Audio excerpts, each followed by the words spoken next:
काफ़ी सारे। What is NCR? Sir national capital region होता है सर। इसके ऊपर कोई एक्ट है या कुछ ऐसा जो लॉ हो जिसमें एनसीआर बनाया जाता हो, कोई NCR? Sir I can't recall right now. Thank you. और सर अलवर, सर मैं कंटिन्यू? प्लीज करिए। Okay sir. सर बाकी अलवर में sir, Alwar is also known as Scotland of India. वहाँ पे सर वाइन का और बहुत ज़्यादा होता है। और उसके अलावा सर अलवर में मैच स्टिक की फैक्ट्री सबसे ज़्यादा अलवर में होती हैं। और सर अलवर का प्याज की मंडी वहाँ पे फेमस है। वहाँ पे पूरे ऑल मतलब एक्सपोर्ट होते हैं अफ़गानिस्तान, बांग्लादेश वगैरह में। और सर उसके अलावा अलवर में काफ़ी सारा सर हेरिटेज का काफ़ी सारे वहाँ पे मॉन्यूमेंट्स है। हिस्टोरिकल इंपॉर्टेंस है क्या? सर हिस्टोरिकल इम्पोर्टेंस कोई recognition? Sir basically Alwar history में मत्स्य रीजन के नाम से जाना जाता था। वहाँ पे बेसिकली महाभारत में एग्जाइल लिया था पांडव्स ने अलवर में। और सर अलवर सबसे पहला रीजन था जो राजस्थान में सबसे पहले जो इंटीग्रेशन राजस्थान का हुआ था, वहाँ पे सबसे पहले अलवर पार्ट था सर उस चीज़ का। क्या कहलाता था? सर वो मत्स्य एसोसिएशन ही था फर्स्ट जो कंबाइन हुआ था राजस्थान में। रॉयल फैमिली का कोई contribution? Sir royal family Alwar का कंट्रीब्यूशन है सर स्वतंत्रता संग्राम? सर अभी मेरे को रिकॉल नहीं हो रहा, सॉरी सर। रॉयल फैमिली की कुछ खास बात मालूम है? Sir royal family he, I am so sorry sir, I am अभी वहाँ रिकॉल। की आर्मरी जो है वो पूरे हिंदुस्तान सर। में मानी जाती है। उनका जो कलेक्शन है आर्मरी का yes sir. Best. Okay sir. Alwar में कितना टाइम है? सर अलवर में मैं स्कूलिंग किया था 8th क्लास तक सर मैं अलवर में थी। उसके बाद हम जयपुर में आ गए थे सर। यस सर मित्राश्रम। लॉ के अंदर कहीं प्रैक्टिकल और कोर्स नहीं सर, एक्चुअली मेरी 2020 में कंप्लीट हुई थी लॉ। और उसके बाद सर कोरोना का हो गया था और आरजेएस की सर डेट आ गई थी, तो आरजेएस में प्रिपेयरिंग में मैं सर लग गई थी। तो आज इसके ज्वाइन करना पड़ता Sir, according to me, RJS is a very prestigious and honorable job. And sir, as I am pursuing law, तो सर law में सबसे best option RJS होता है. And sir, RJS में sir law basically, according to me, law की knowledge होना आजकल सबको बहुत essential हो गया है सब चीज़ों में. तो सर ऐसे मेरा law में interest आया और sir I wanted to become RJS. So which is the best subject according to you? You are master in which subject? Sir, subject, sir, anything, sir, civil side I think civil side I can answer more. अच्छा, Sir, Civil side. yes, sir. So, can you tell me what is English mortgage?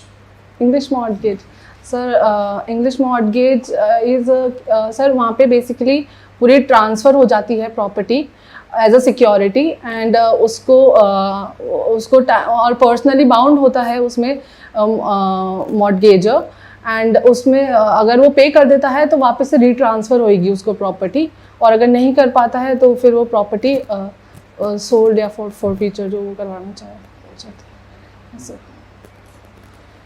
ये बताएं कि एक property किसी ने बेच दी, yes sir, उसके बाद में एक दूसरे आदमी को वही व्यक्ति जो उसकी वास्तविक कीमत है उससे भी 1 लाख रुपए ज़्यादा में बेच कर रजिस्ट्री करा देता है, यस सर। तो पहले वाले का क्या राइट है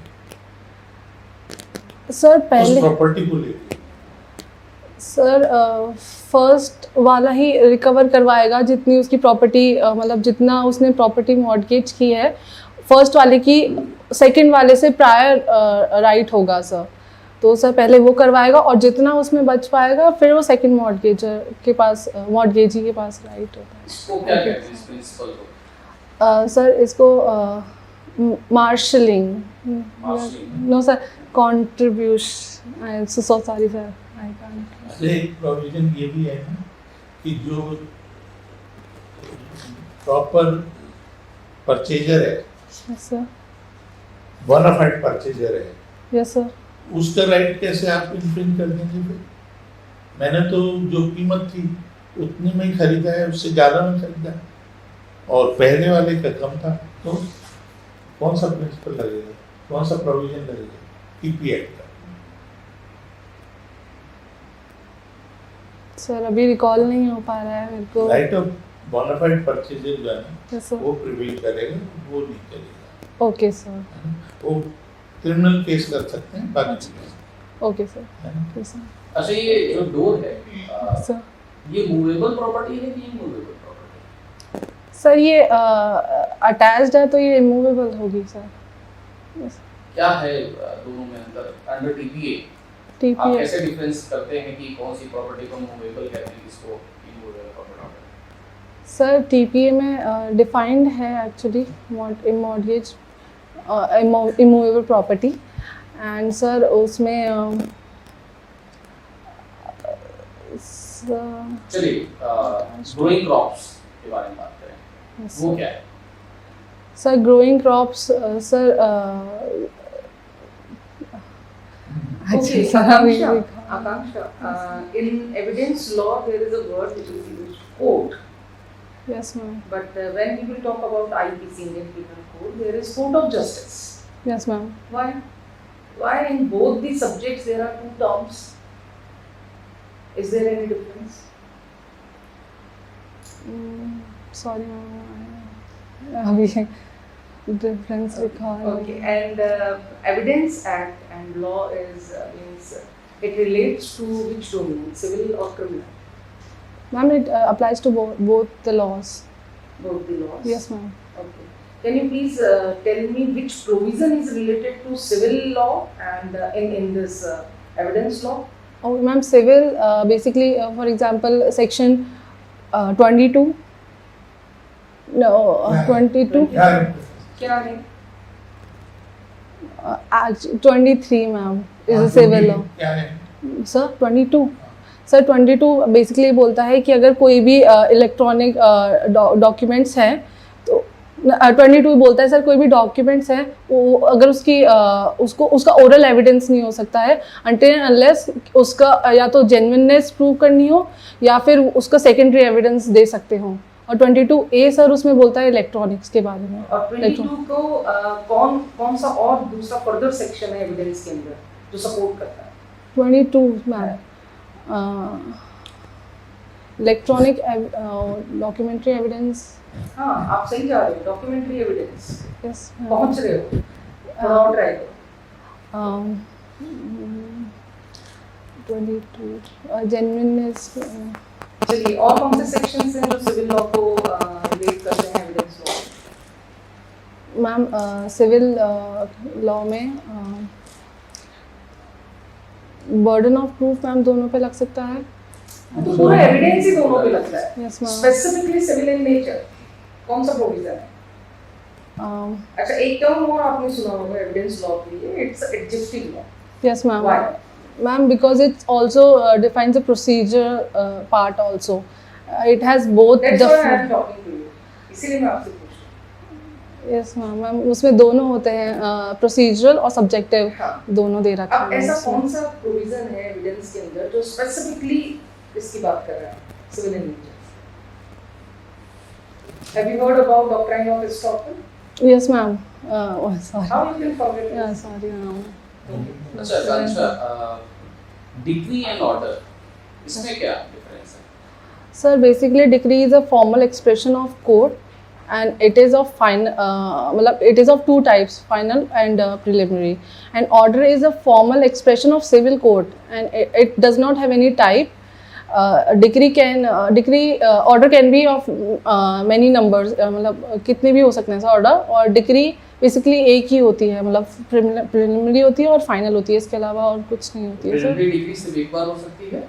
नो सर, प्रिलिमिनरी तो कितनी बार भी हो सकती है, ऑर्डर भी फाइनल। कई बार हो सकते हैं, प्रिलिमिनरी डिग्री भी कई बार हो सकती है। डिफरेंस क्या होगा?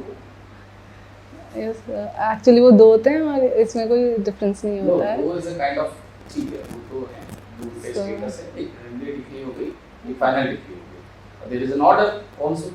बेसिक डिफरेंस क्या है? क्या उसमें प्रिंसिपल बेस पे क्या डिफरेंस है? सैद्धांतिक क्या है उसमें अंतर?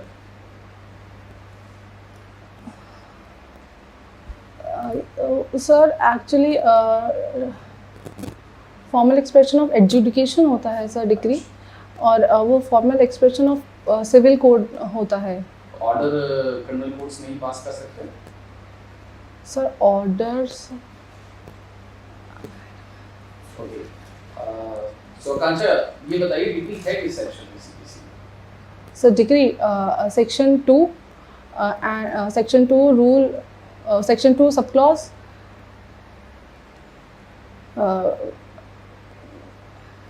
बी।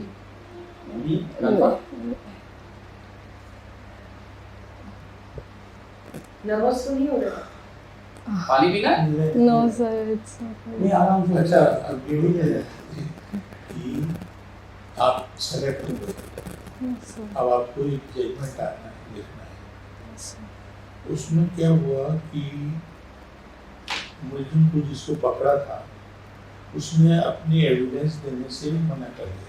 मैंने उसके बाल की वो लेनी थी रिपोर्ट, टेस्ट रिपोर्ट एफएसएल को लेनी थी, वो नहीं देता है और कहीं भी कोऑपरेट नहीं करता है। सर तो रिकवरी भी हुई है सामान की, लेकिन उससे नहीं हुई। Okay sir. तो अब आप उसका जजमेंट क्या लिखेंगे?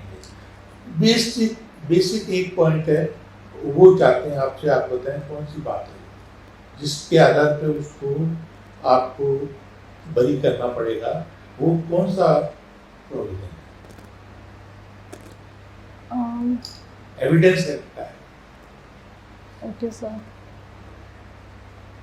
सारी बातें बता दी, आपको बरी भी करना पड़ेगा, आप मजिस्ट्रेट भी बन गए, आपको जजमेंट भी मिला, और अब इस आधार पे उसको आप कौन से प्रोविजन के आधार पे उसको बरी करें?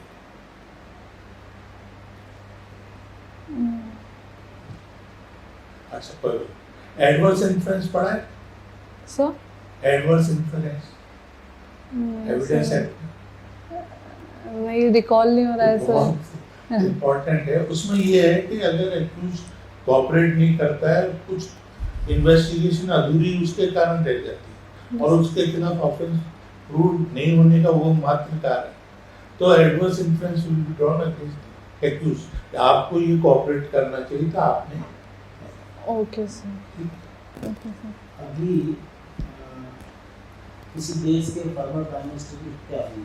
कौन से देश के हैं वो? सर जापान के हुए क्या हैं नाम? सर, उनका शिंजो अबे, अबे नाम था सर, अबे। अच्छा, क्यों हुई?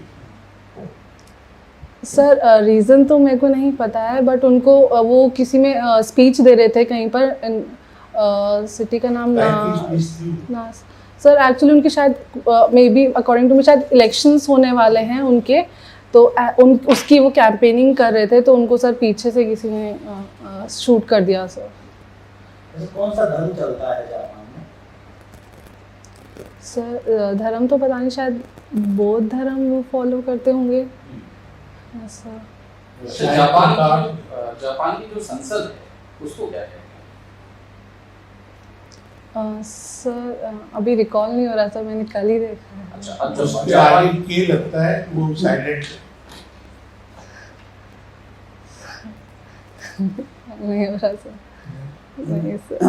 अच्छा, और जापान का जो संविधान है, भारतीय संविधान में बहुत सारे जो हैं एलिमेंट्स कई सारे कॉन्स्टिट्यूशन से इंस्पायर्ड लिए गए। जापान से क्या ऐसा इंस्पायर्ड है जो हमने भारतीय संविधान में लिया है? जापान से क्या है? सर अभी मेरे को याद नहीं आ रहा है क्या है। आकांक्षा, एक बात और बताइए, एविडेंस लॉ में सेक्शन 14-15 कुछ याद है?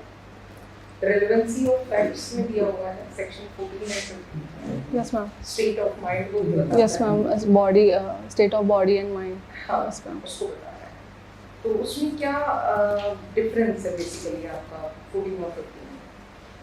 मैम 14 तो स्टेट ऑफ माइंड और या फिर स्टेट ऑफ बॉडी होती है, और 15 में कोई भी ऐसा एक्सीडेंट है या फिर कुछ भी इंटेंशन या नॉलेज उसका वापस अक्रेंस हो रहा है, तो मैम वो चीज़ बताता है। एक केस बता सकते हो सेक्शन 15? मैम केस लॉ तो अभी रिमाइंड नहीं हो रहा है, केस लॉ एक्चुअली। अच्छा, अपनी प्रिपरेशन की ड्यूरेशन में आपने कोई लीडिंग केस पढ़ा हो? सर लीडिंग केस अभी जो मेरे को एकदम से क्लिक हुआ है सर, वो 125 में रजनीश वर्सेस नेहा की रूलिंग सर मैंने पढ़ी थी, उसमें क्या क्या हुआ था। 125 क्या है? किस सर law सीआरपीसी, की बात सॉरी है? सीआरपीसी सर, सर उसमें सर मेंटेनेंस से रिलेटेड। Maintenance है। कौन सा मेंटेनेंस? परमानेंट है या इंटरिम? सर उसमें इंट्रीम एक्चुअली उसमें ये था, मतलब मैं स्टेट करूँ उसमें क्या हेल्ड हुआ था। I just want to know yes sir. Section 125 CrPC किस प्रकार के मेंटेनेंस, किस प्रकार सर के दोनों कार्य बात करता है है? एक्चुअली, इसमें इंट्रीम मेंटेनेंस की भी बात है और सर नॉर्मल मतलब परमानेंट मेंटेनेंस की भी है। परमानेंट मेंटेनेंस मतलब permanent maintenance in the sense sir जब तक उसका मतलब कब तक वो मेंटेन कर सकता है सर, वो डिसाइड हो सकता है, मतलब कब तक करेंगे वो। मेंटेनेंस में अभी जो सीनियर सिटीजन्स हैं, यस सर। ठीक है, यस सर। जैसे मदर फादर होते हैं, अशक्त हैं, अगर वो सक्षम नहीं है अपना मेंटेनेंस कर पाने के लिए, यस सर। उनको 125 सीआरपीसी में भी भरण पोषण का अधिकार है। कोई और लॉ भी है क्या सीनियर सिटीजन्स के लिए? यस सर है, एक एक्ट है, मेरे को नाम याद नहीं आ रहा, 2005 का एक्ट है एक सर, जिसमें उनके लिए है, मतलब क्या कुछ बता सकते हैं उसके बारे में? सर एक्चुअली मैंने पढ़ा नहीं है तो रिकॉल नहीं है। आपके फादर गवर्नमेंट सर्वेंट है, क्या है गवर्नमेंट सर्वेंट? सर मेरे फादर एयरपोर्ट अथॉरिटी में सीनियर मैनेजर हैं सर, एयरपोर्ट अथॉरिटी में। Yes sir. मदर? तो सर मेरी मदर जुडिशरी में है। Yes sir. सर वो टॉक एडीजे टॉक है सर। तो उसके बावजूद भी आपने कभी कोर्ट नहीं, स्टूडेंट लाइफ में भी एलएलबी किया आपने 5 साल, कोर्ट कभी नहीं एक्चुअली सर मेरा एलएलबी लास्ट मोमेंट पे ही ख़त्म हुआ था, तो सर कभी मौका नहीं मिला जाने का। तो आपने कब सोचा था कि जुडिशरी में जाओगे? सर जुडिशरी में मेरा जैसे मेरी मदर बाद में उन्होंने वो जुडिशरी जज बने हैं, पहले से वो लॉ करते थे, तो बाद में उन्होंने लॉ छोड़ के मतलब उन्होंने छोड़ दिया था सर, तो तब से ही मेरा लॉ में उनको इंटरेस्ट था, तो उन्होंने काफ़ी चीज़ें बताई कि लॉ ऐसी होती हैं, तो सर मेरा स्टार्टिंग से ही था कि मैं लॉ करूँगी। फिर जब मेरी मदर जुडिशल ऑफिसर बनी तो सर आई वॉज श्योर कि आई वॉन्टेड टू बिकम जज। सो आकांक्षा, एडीजे अंडर सीआरपीसी उनको क्या पनिशमेंट पावर दी गई है? Sir, ADJ can pass any punishment, but it cannot pass more than 7 years and death and LI. अच्छा, death नहीं कर सकता एडीजे? No sir, confirmation होगा सर उसमें। नहीं, क्या वो judgement Additional district judge, sorry sir, district judge कर सकता है सर, confirmation के साथ कुछ भी पास, जैसे additional district judge। एडीजे जो है, Yes, क्या sir. वो एलआई या डेथ पनिशमेंट दे सकता है? यस सर दे सकता है, कंफर्मेशन अगर उसकी कंफर्मेशन चाहिए होगा सर, हाई कोर्ट कंफर्म किस कर। सेक्शन में हाई कोर्ट कंफर्मेशन देता है? सर 366 प्रोसीजर पता है कुछ कंफर्मेशन के लिए? यस सर, वो पहले कंफर्मेशन के लिए कर देगा तो वहाँ पे जाएगा, फिर उसके बाद सर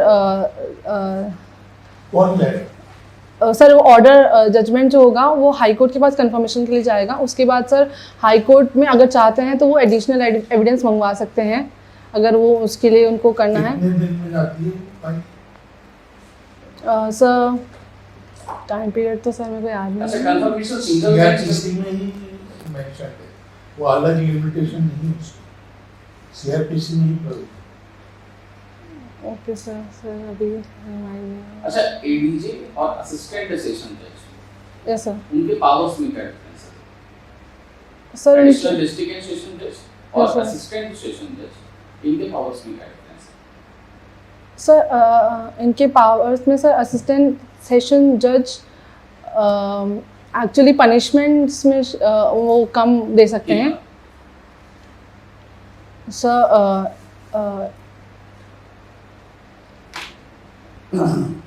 सर वो आई थिंक सर 10 ईयर तक दे सकते हैं okay, I think, and death और एलआई पास नहीं कर सकते हैं। Like pass. Thank you sir. अभी से एग्जाम्स कब है, फाइनल इंटरव्यूज कब है? सर अभी डेट नहीं आई है। तो अब इन दिनों में कोर्ट जाओ, ओके सर।